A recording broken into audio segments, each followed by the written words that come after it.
Hello বন্ধুরা, good morning, welcome back to my channel. কেমন আছো তোমরা সবাই? আশা করবো যে যেখানে আছো ভালো আছো, সুস্থ আছো, আর আমিও ভালো আছি।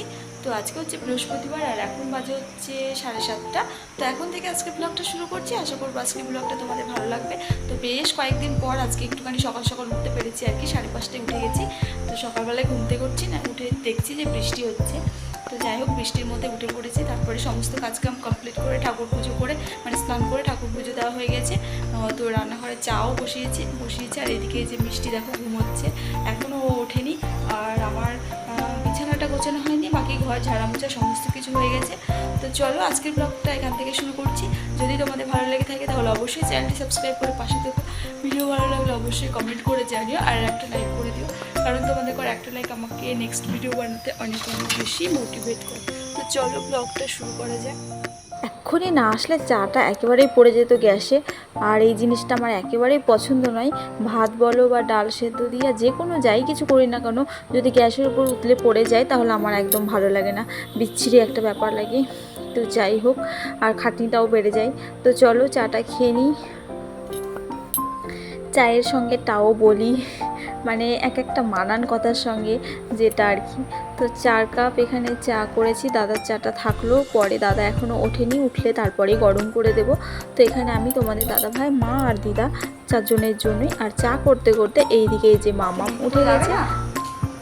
ও মা, মামা স্কুলে না গেলে সবাইকে বলবে সিজমা পচা। তাড়াতাড়ি চলো, ব্রাশ করতে হবে, খাবার খেতে হবে, স্কুলে যেতে হবে। কখন যাবে তুমি? এদিকে তাকাও, একটু এদিকে তাকাও। ও মামা, এদিকে তাকাও, একটু হাই করে দাও তো। গুড মর্নিং বলে দাও।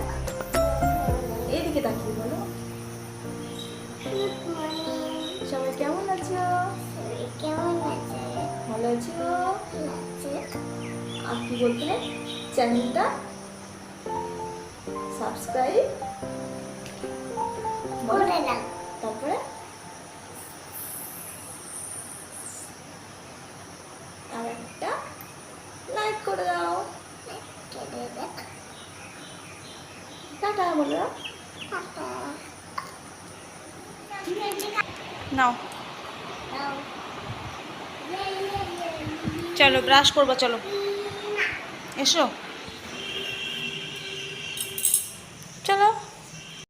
তো এখানে দেখো কিছু বাসন জমে গেছে সকালের ওই শুধু চায়ের কাপগুলো আর হাঁড়ি বাটি গামলা, এগুলো হচ্ছে রাত্রে খাবার ছিল। আর রাত্রে কি হয়েছে জানো তো, আমি মামামকে ঘুম দিতে গিয়ে আমি ঘুমিয়ে পড়েছি। আর তোমাদের দাদাভাই এসে ও আমার সাথে, মানে কি বলবো, ও ঘুমিয়ে পড়েছে, ওরও ঘুম চলে এসেছে।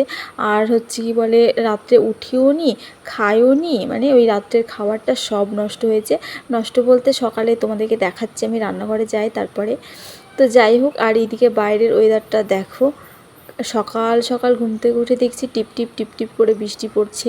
তো যাই হোক, আর এদিকে সমস্ত কাজ কমপ্লিট করে চলে এসেছি রান্নাঘরে। রান্নায় এই যে পাঁপড় ভাজা হয়ে গেছে আমার, এইদিকে ডাল সেদ্ধ বসিয়েছি, আর ম্যাগি করছি আরেকদিকে। তো মাম্মামকে ম্যাগিটা খাওয়াবো, তো তার আগে তরকারিটা করে নিই। আজকে না নিরামিষ, বৃহস্পতিবার। তো নিরামিষ সবজি যেদিন হয়, রান্নাবান্না যেদিন করি, সেদিন না আমি ভেবেই মানে উঠতে পারি না যে কি রান্না করব। মানে আমিষ হলে মাছ মাংস যাই হোক হয়ে যায়, কিন্তু নিরামিষ তরকারি হলে না ওই রান্না করার ভীষণ একটা ঝামেলা। তো যাই হোক, তো কাঁঠালের বীজ দেখো কতটা জমেছে। আর কাঁঠালের বীজ এবারে মানে একদিনও খাওয়া হয়নি। তো এইখানে আজকে কাঁঠালের বীজ দিয়ে তরকারি করব। মাকে বললাম যে কি রান্না করব। তো মা বলল কাঁঠালের বীজগুলো তো ওখানে পড়ে পড়ে নষ্ট হচ্ছে, তো এমনিতেও এতটা খাওয়া সম্ভব নয়, তো কটা নিয়ে এসে আজকে রান্না করো, দেখি কেমন লাগছে। এই বছর তো খাওয়াই হয়নি। তো সে কারণে কাঁঠালের বীজ আলু ডাঁটা দিয়ে ওই একটা তরকারি করব।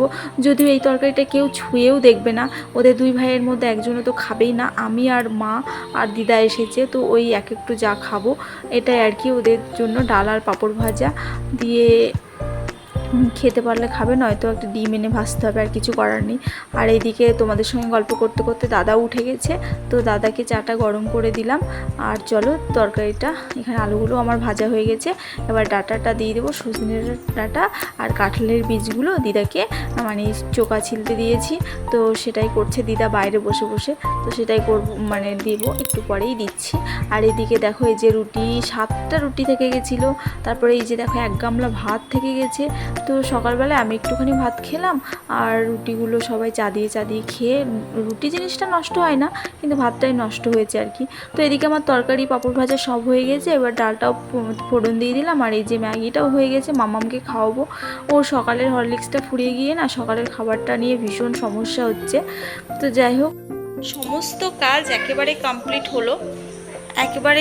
হলো, আর এখন বেজে গেছে পুরো 12টা, আমাদের ঘড়ি 10 মিনিট ফাস্ট আছে, ওই 12টা 20 এই 10 মতো বাজে। সমস্ত কাজ একেবারে কমপ্লিট, এখন আর আমার কোনো কাজ নেই। খাওয়া দাওয়া, ধোয়া মাজা সমস্ত কিছু কমপ্লিট হয়ে গেছে, আর রান্নাঘরে একদম পরিষ্কার করে নিয়েছি। এখন দুধটা গরম করব, বসে দিয়ে গেল এইমাত্র। আর এই দেখো ধুয়ে মুছে মেজে একদম পরিষ্কার।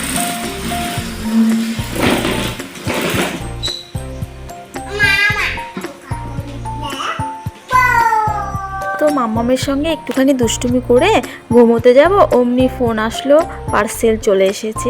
তো মিশোতে মাম্মামের জন্য একটা পার্সেল অর্ডার করেছিলাম, তো সেটাই চলে এসেছে। ওই যে দেখো রাস্তায় দাঁড়িয়ে আছে লাল ব্যাগ, দেখতে পাচ্ছ।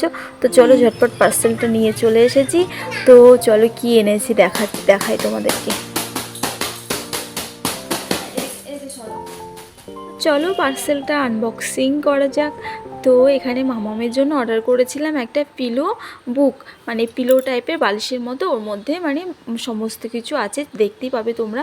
তো যখন আমি দেখছিলাম অনলাইনে, তো দেখতে খুবই ভালো লাগছিলো। তো চলো, বইগুলো তো এমনি ছিঁড়ে ফেলছে, তো এটা ও খেলতে খেলতে শিখতে পারবে আর কি। তো সেই কারণেই আরও নেওয়া, এটা আর ছিঁড়তে পারবে না, এটা কাপড়ের তৈরি। তো খুব একটা খারাপ আসেনি, প্রাইস অনুযায়ী ভালোই এসেছে দামটা।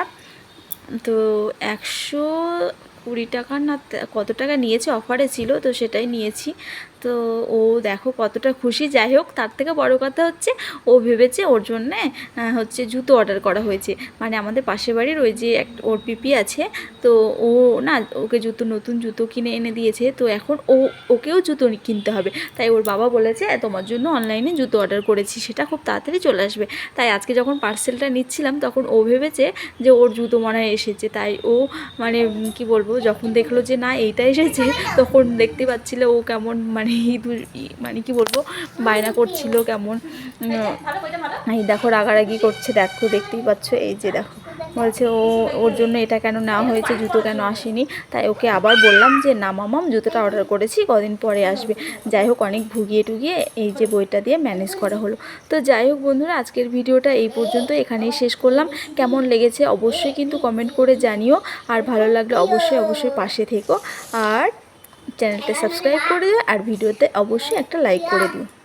তো যাই হোক, আর একটা কথা না বললেই নয়, যে আমার কমেন্ট বক্সে বেশ কিছু কমেন্ট জমা পড়েছে, যে দিদিভাইগুলো খুব সুন্দর কমেন্ট করেছে, অবশ্যই তাদের আমি পরের ব্লগে নাম নেব। তো এখন এমনি অবশ্যই তাদেরকে অনেক ধন্যবাদ জানিয়ে রাখলাম।